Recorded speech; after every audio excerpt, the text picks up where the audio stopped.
Welcome back to the Deep Dive, where we take a stack of sources, articles, research, academic notes, and, well, we try to extract the core knowledge you need.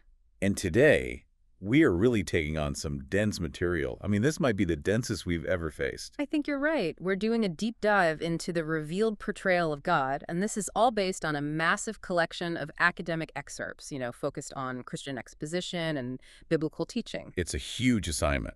We're essentially synthesizing centuries of theological thought. But the goal here isn't to drown you in doctrine. It's to give you a clear conceptual framework. Okay, so let's set the stage. Our mission is to give you the essential, memorable distinctions. And to keep this manageable, we're really just answering two main questions. Two fundamental questions. First, how does God exist? Yeah. And second, how does God behave? Exactly. If we can tackle it through those two lenses, I think we can capture the whole picture. It's the only way that makes sense, really. You start with the reality of his being, and then you look at the character that defines his actions. Okay, let's start with what the sources say is the most immediate and, frankly, the most vital attribute. Because if you get this one wrong, everything else just collapses. And that is, God is personal. God is personal, and our sources are so adamant that thinking of God in personal terms, this idea of anthropomorphism, it's not some theological shortcut. It's actually necessary. That's the critical insight. I mean, if we reject personal categories, if we decide God must be, too grand to be a person, we immediately slip into subpersonal ones. Like a force or a substance. A force, an energy field, exactly. And this is where that classic C.S. Lewis anecdote comes in. It just perfectly illustrates the danger. Right, tell us that story. So Lewis told the story of a girl whose parents, they wanted her to use higher thought about God. They taught her to think of God only as infinitely extended substance. Sounds very sophisticated. It's supposed to. But when she actually tried to picture it in her mind, What did she get? she said her mental image was essentially an endless rice pudding. An endless rice pudding. Exactly. That abstract idea wasn't just unhelpful, it was completely debilitating to worship. Personal categories are the highest we have because humanity is, well, seen as the climax of creation. And the sources point to Jesus as the ultimate model of this. We as humans are always striving for integration, right? But Jesus is described as the totally integrated person, more personal than we are, not less. Exactly. So when the sources say God is without passions, they don't mean he's without feeling. They mean his passions are perfectly integrated and controlled. His humanity was so total, so non-fractured, that it just struck awe into people. Being personal is the highest level of being. Okay, with that foundation set, let's move into our first major lens, how God exists. These are the foundational, the structural attributes of his being. Where do we even start? We have to start with monotheism. There is only one God. And the sources emphasize this isn't just a number, it's a claim about the nature of reality itself. Right, and the crucial distinction is that polytheism, a belief in many gods, it just inevitably leads to divided allegiance. Precisely. Just think about it practically. If you have a god of the harvest and a god of the storm, and they disagree, well, you're constantly trying to appease conflicting forces. Your whole spiritual life would be fractured and stressful. And ultimately corrupt, because you'd have no single standard of truth or goodness. Monotheism gives you one ultimate reality. It's the necessary foundation. The sources bring up Paul's address at the Areopagus in Athens, which I think is a perfect example of this. It is. Paul didn't jump in arguing for Christ. He started with basic theism. He said, look, there's one God who made everything and controls everything. He had to lay that monotheistic groundwork before he can even talk about sin or salvation. The unity of God is the bedrock. Okay. So, moving from unity, we have to establish that this one God isn't some, philosophical idea or an old watchmaker who just wound up the universe and left. No, the sources stress that God is real and active. He is the most real reality that exists. He is the living God. The New Testament says to serve the living and true God. Right. The sources are really fighting that impulse to turn God into some abstract, passive concept. He is active in every single moment of his creation. And the power of that is in the detail, right? The teaching that not a sparrow falls apart from him. And that's not hyperbole.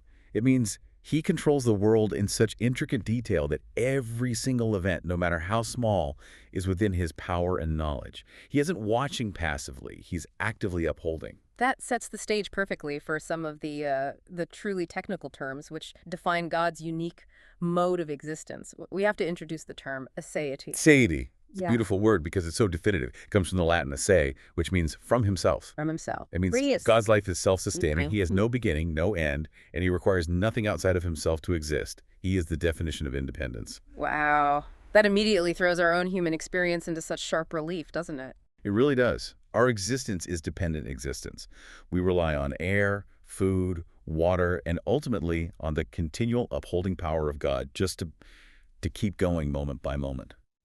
Our life is a gift. His life is inherent. And the sources use this great analogy of perpetual motion to really drive home the weight of Assaity. Yes, the long human quest for a perpetual motion machine has always failed. It fails because that secret of perpetual self-sustaining life and motion, it just doesn't exist in the created order. Entropy rules here. But God is that secret. God has the secret of perpetual life in himself.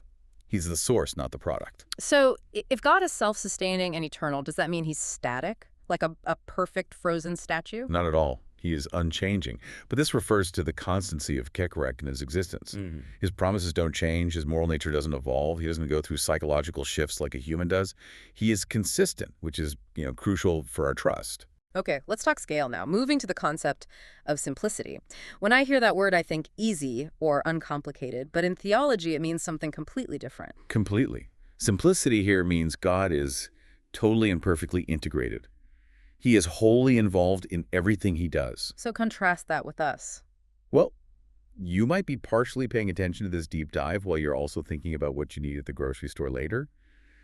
We're always divided, scattered, only partially aware. But God isn't divided into a part that's holy and a part that's powerful. Correct. The older formula said God is without body, parts, or passions, meaning he isn't divisible. He is wholly present in every action. When he is loving, he is wholly loving. When he is just, he is wholly just. It's all one seamless, integrated reality. That perfect integrated being, it leads us right into these complementary ideas of transcendence and immanence. Yes. So transcendence affirms that God is infinite. He's beyond our limited understanding, free from all external limitation. He is the Lord, separate from his creation.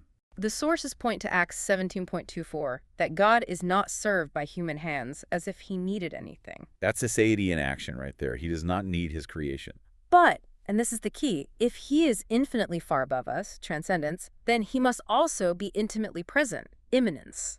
Yes. Immanence means God is present with, to, and through his creation. It's an upholding presence. This is where that TV screen analogy really helps. Could detail that for us. So look at the image on a television screen. It looks steady, solid, but the image itself has no principle of steadiness in itself. If you cut the power, it's gone instantly. Right, it needs that constant electronic energy just to exist from one moment to the next. And our cosmos is that screen. Oh. The world requires the constant, active, upholding power of God to exist moment by moment. Which is why the sources issue such a strong warning against deism. A very strong warning. Deism is the belief that God built the machine and then walked away to let it run on its own. The Bible completely rejects this. It affirms that God is actively, constantly upholding all things. If you were to stop, existence would simply cease. Okay, that completes the attributes of existence. Now we pivot to our second major lens, how God behaves. The moral attributes. Let's start with wisdom. God is wise.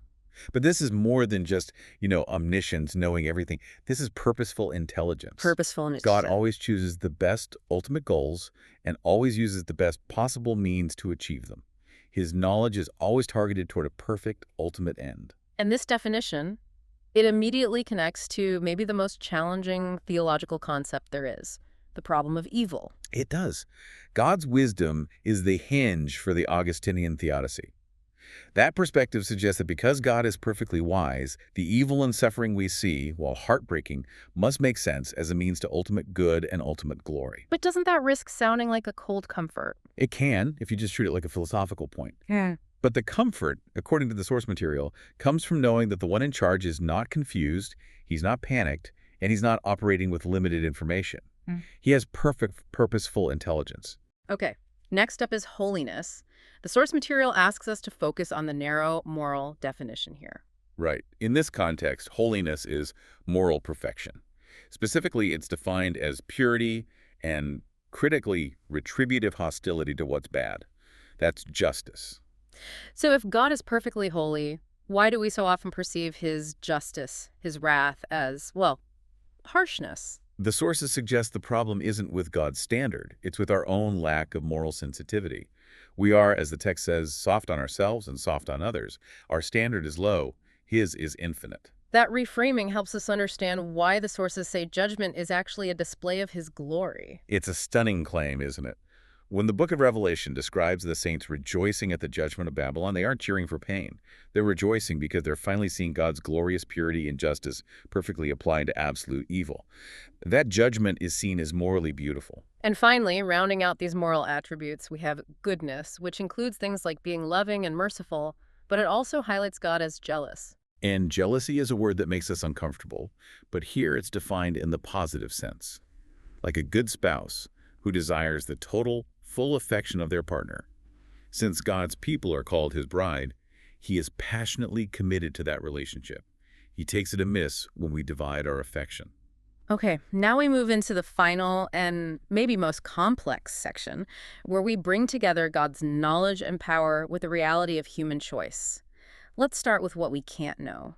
God is incomprehensible. And that's a liberating idea, really. It doesn't mean we know nothing. It means our minds are limited. We're like 2-year-olds trying to grasp quantum mechanics. We can understand truly, but not totally. And paired with this is his sovereignty, his omnipotence. We should define that power correctly. Right. Omnipotence is the power to do everything he wills to do, as long as it's consistent with his perfect character. It's not the power to do the logically absurd, like answering that old silly question about creating a rock too heavy for him to lift. He cannot deny himself. Exactly. His power is constrained by his own wisdom and character, which is a good thing for us. So if God is omniscient, how does that knowledge relate to the world of possibility and our actual choices? Well, the sources emphasize that God's knowledge is holistic. It's coherent. He knows every single thing in its relation to every other single thing. It's totally integrated knowledge. And this leads to an interesting idea called Molinism. Why does this view argue for a more God-honoring view of his knowledge? Molinism suggests God not only knows what will happen, but he also knows all the counterfactuals, everything that would have happened if he chosen a different path. He knows all the possibilities he rejected. Why does that matter? The argument is that it elevates his wisdom. It confirms his final choice was made from the entire field of possible choices, not just a limited set. Okay, that clarifies the quality of his knowledge. And this finally brings us to the great tension: divine election versus genuinely free human choice. The two main camps. First, there's the indeterminacy view. It holds that a choice is only truly free if it happens outside of God's predetermining will. God foreknows it, but he doesn't predetermine it. And the sources lean toward the other view: compatibilism. They do. Compatibilism argues that there's a correlation, not a tension, between divine election and free human choice. They're compatible. How does that work? How can they be compatible? The source defines free choice as simply embracing what you really want to embrace in that moment. Okay, but then where does God's sovereignty come in? God works in the heart of the individual to fundamentally alter their desire. So the person makes a genuinely free choice for Christ because at that moment, they desire Christ more than anything else. The choice is free because it aligns with their strongest desire. Exactly. But the reason that desire is there, the sources conclude, is because God first chose them and inclined their heart. It's a synthesis that affirms both God's total control and genuine human agency. That is an incredibly powerful synthesis of some very dense concepts. We've defined the attributes of existence: aseity, simplicity, transcendence, which show how God is. And the moral attributes: holiness, wisdom, jealousy, which show how God acts. And the goal of every single one of those attributes, the ultimate so what, is God's glory. And glory is two things. It's the manifestation of his excellence, and it's the human response of praise and worship that his excellence evokes. Which brings us to our final provocative thought for you to consider, listener, based on that very discussion of choice. The source material argues that if you don't thank God for inclining your heart to choose Christ, you are left crediting yourself with having had the good sense to make the wise choice. So if that's the case, how does crediting yourself with good sense affect your feeling of profound thankfulness for the result? Think on that until next time.